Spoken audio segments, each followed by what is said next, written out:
Hey everyone, this is Kelsey of Alchemist Knits. Today we are going to go through a braid of fiber. I'm going to take you along on this journey and we're going to spin through an entire braid. Because you know sometimes when you buy a braid of fiber and you're like, what is that going to look like as yarn? That's what we're going to explore today. So we have this one from Flannel Cakes. This is called Jack and Sally. It is, let's see, I'll just show you this real quick.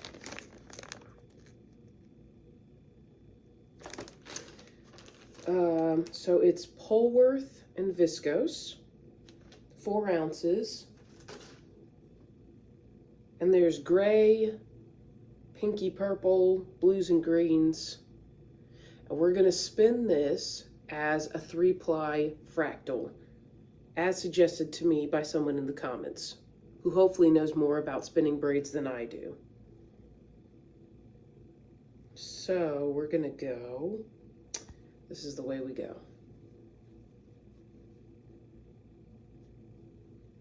Maybe. Nope, I think maybe it's the other way.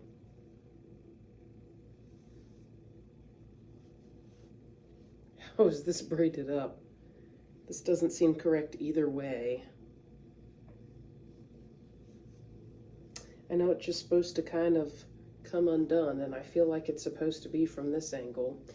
Anyway, so we're gonna take it over to, we're gonna do a flat lay so that you can see how I'm gonna split it up for the 3-ply fractal. So let's hop over there real quick and we'll split it. Finally figured out how to undo the braid gently.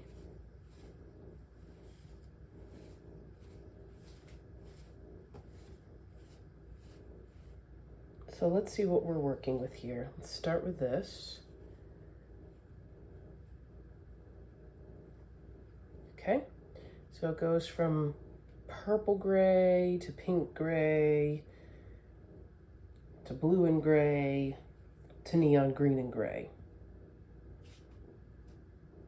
Very, very nice. I like that. So it looks like it's already pretty much split in two.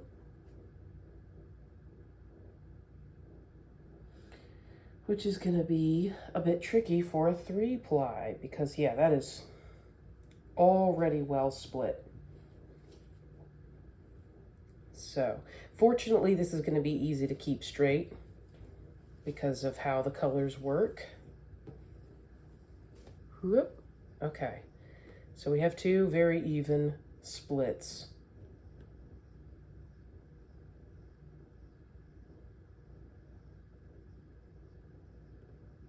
Could do a 4-ply. That seems like a lot though. Okay. Wheel.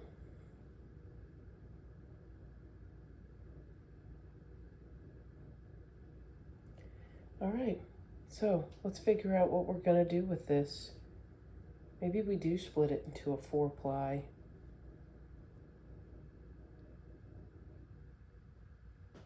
Whoop. Okay, this is what we got so far. Okay, team, we figured out the math. So, remember how I split it in half the first time, but we want to do 3 plies. So 2 and 3 is kind of, it took me a minute to figure it out, but I think we've got it. So, this right here is one of the halves, kind of. This and this. So here's what we did. We split it in half, and then I split one of them into thirds, and then I took another third from this one. So this is 2/3 of it. So we've got 1 2/3, 1 2/3, and 1 2/3. So it's split in 6ths, kind of, except for this is 2 of them together, if that makes sense. So we're gonna spin this one as a single all the way through. As you can see here, these are not evenly split. If I weigh these, like this one looks kind of small. If I weigh these are gonna be slightly different weights, but it's okay. I'm gonna weigh them and I'm gonna match up who goes with who, the biggest and the smallest. So we'll probably put those 2 together and these 2 together, I think. Maybe. Let's grab the weigher.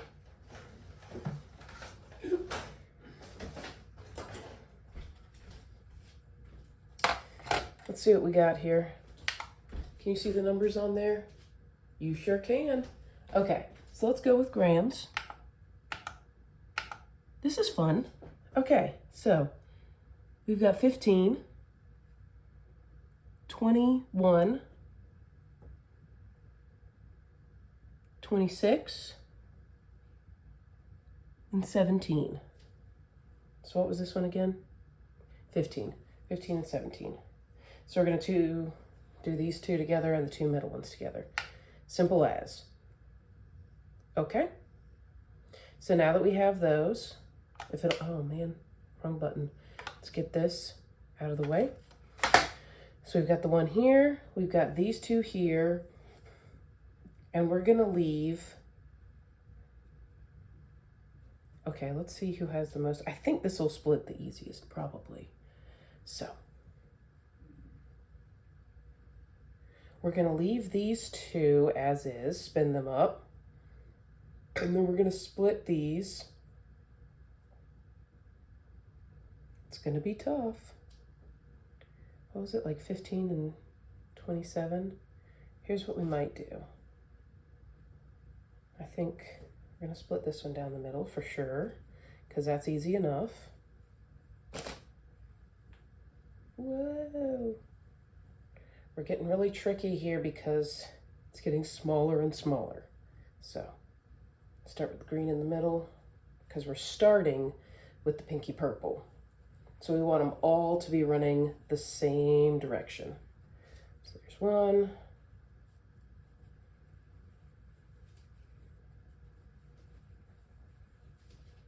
And we're also going to see how it turns out. These aren't exact, and I don't think that's going to be a problem.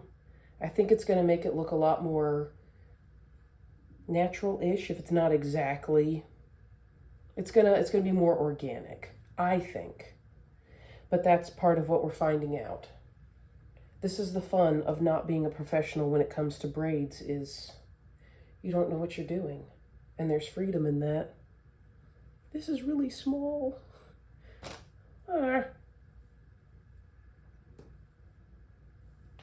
not to make it fall apart. Come on, buddy.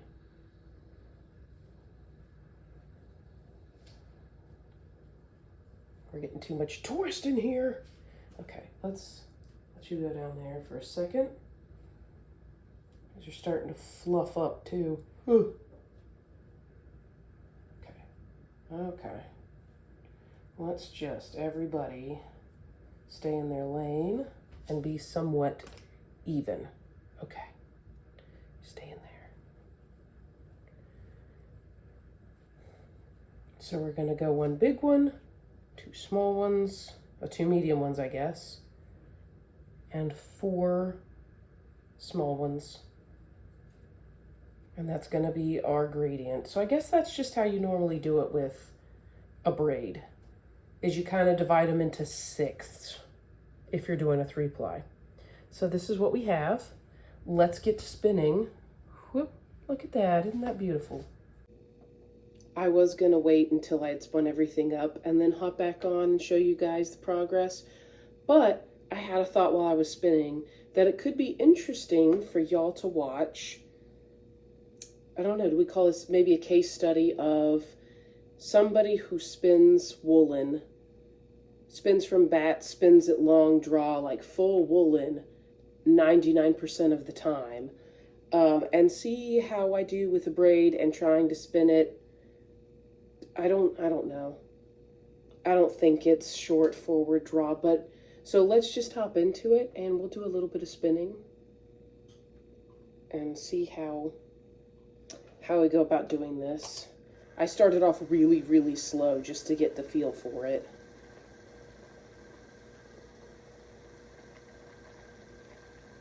I don't know if I can override my,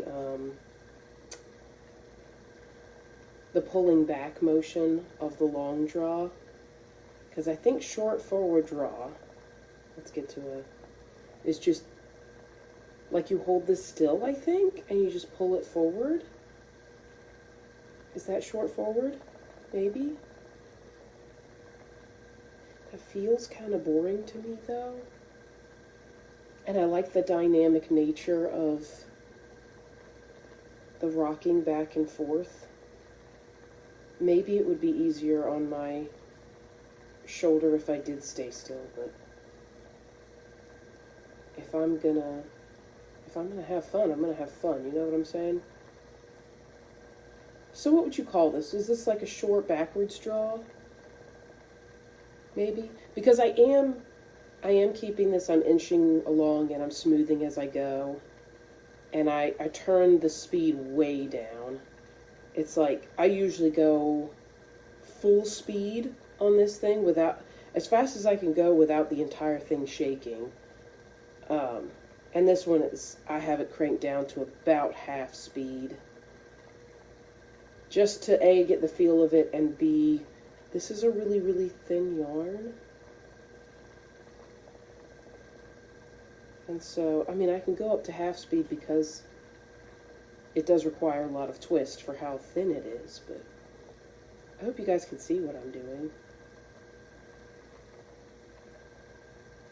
It's really hard to get a good overhead. I don't really have good tools for doing a lot of the overhead stuff here. I'm still figuring things out as far as camera setup goes. Oh, I realize I just split this. Hold on. Let's travel back up here. We are about to forget this entire section. I think that's the tricky part too, about the largest part. The one where you're going just all the way through and it's kind of thick, is that you have to spin. You can't just split it and start going down one side. You have to make sure that you're going across the whole thing evenly to get that true gradient going on. Can you see? Let's see, can we pick out? Oh, look at that. Look at that. It's kind of a grayish purple. That's okay. It's going to be really fun once we get to the pinky parts here. But, yeah, just a fun little, that's one of the smaller reasons also why I wanted to do these videos, is to see how I spin and see if and how it changes through the years. So I can look back on this and be like, oh, I remember back when I used that technique, or that's the way I spun. And hopefully I can look back and be like, I do it so much better now. That's the goal. Maybe I never change. I just do it the same my whole life. I don't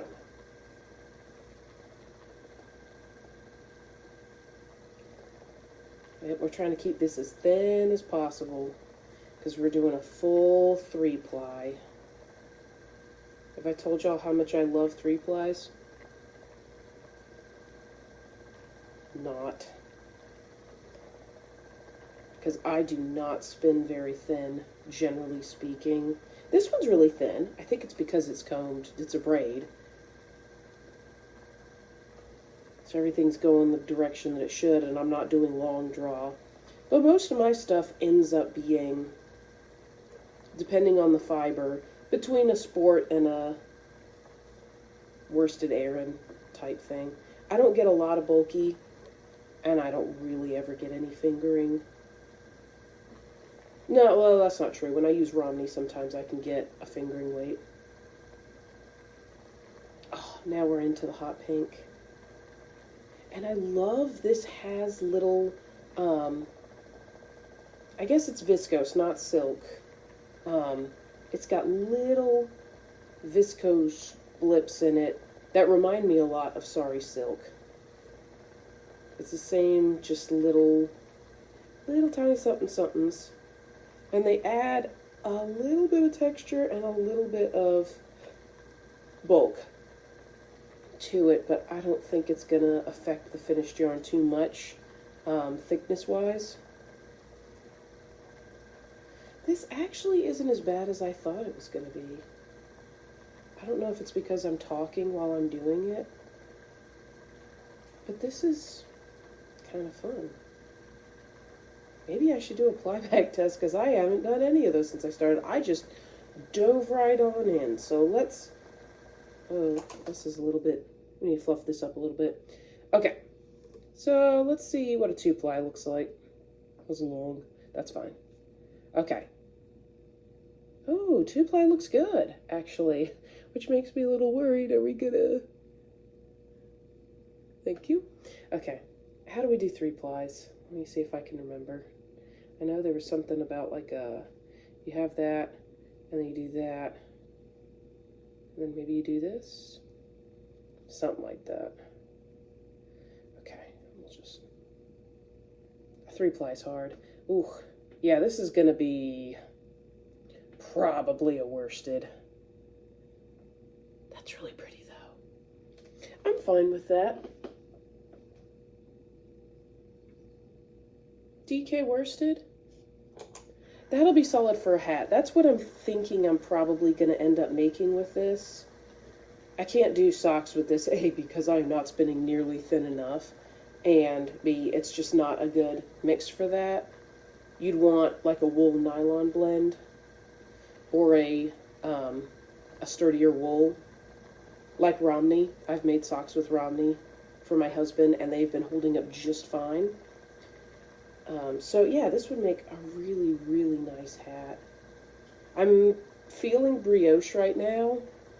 That might change. I know brioche eats up a lot of yarn, so we'll see what the yardage is of this. And maybe I pair it with something. We'll see.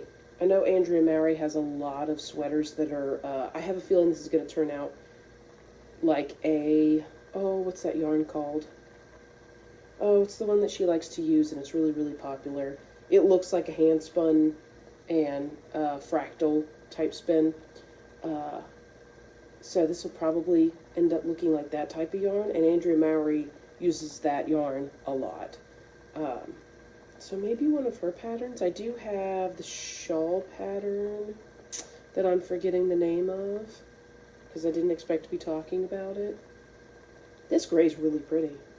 Oh, and it's got these orange and yellow flips in it. What a beautiful braid.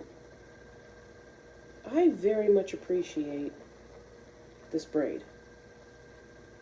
And all the little color stuff that's going on. I love a Tweedy yarn. I should honestly card up more Tweedy stuff. I've been doing a lot of just solid single sheet braid. And I'm about to do more with the Shetlands. This is just a bit of a palette cleanser with the braid and some fun colors and stuff. But I should add in some sari silk and play around with that some more and some bats.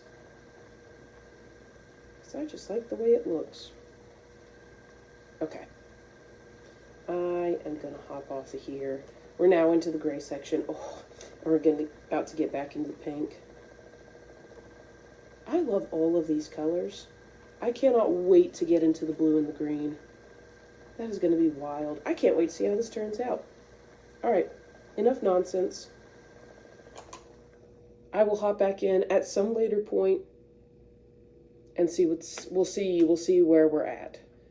Let's look at, can we see? Look at those colors. Look at these colors right here.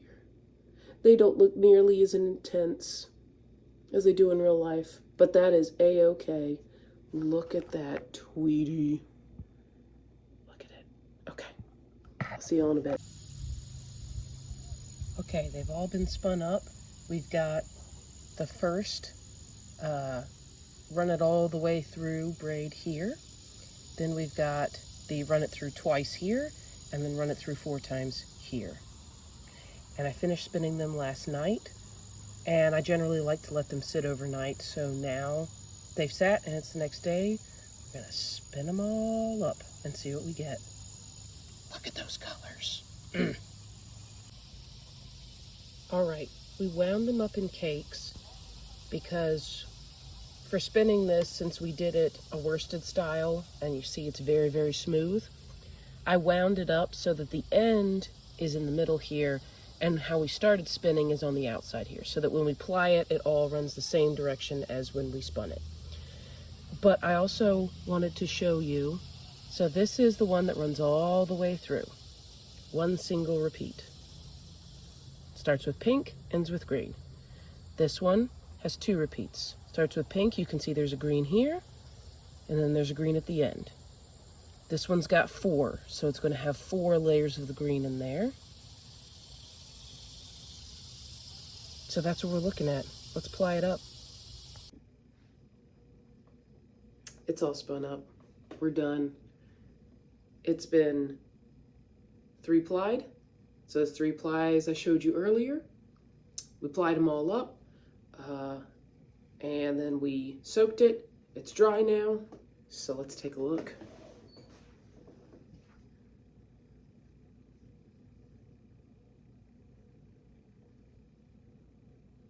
I am so glad that I listened to one of my subscribers and I just sucked it up and did a 3-ply, because this is beautiful. Look at these colors. And it's really hard to envision sometimes, like, how a braid's gonna turn out. And that's why I wanted to record this video, is to explore. So you've got a braid that's broken into, you got pink, gray, purple, blue, green, and like gray all in between. And then you get, when you do a fractal 3-ply, you get something like this. It looks amazing. So Spin Cycle is the name of the yarn I was thinking of before that Andrea Mowry likes to design with. And that's kind of what this reminds me of a bit. I think that was the purpose of Spin Cycle, was to look like a 3-ply fractal. But wow, just wow. And I need to go ahead and use it in something, because I will never use this. I will let it hang on the wall. Oh, guys, could you imagine this in an art yarn, like a coiled yarn, where it's just big, fat, of these colors. I might need to see if she's going to do it. I think it was a seasonal thing, Jack and Sally for Nightmare before Christmas. So it might have just been a seasonal thing, but these colors. They're beautiful. So this is it. I thought about doing a follow-up of like making a project with the yarn itself, but I think we've gotten what we need from this video of taking it from the braid and turning it into yarn. When I do use it for something, I'm thinking it's going to be a hat. I'm going to be honest with you guys. I have not counted yardage at all.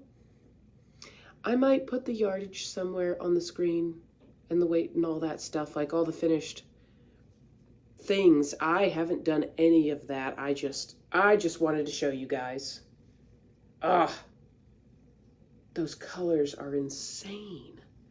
And gray was such a good choice, because sometimes you get, when you have just a lot of bright colors, it gets really muddy and too much, but having this gray in there just makes the pinks and greens pop. I love this colorway. I love it so much. So we're probably going to do another one of these videos. We'll see, with the rainbow stuff. Maybe. Here's the teaser. What is this, Shanico? Shanico wool. This one's going to be interesting because it's going to be a little bit different. This one's probably going to go into a combo spin, but we'll see. All right, y'all, thanks for joining me on this journey, and I'm looking forward to the next one. Let's see what we can make with braids. Let's see what we come up with. I'll catch y'all next time. See ya.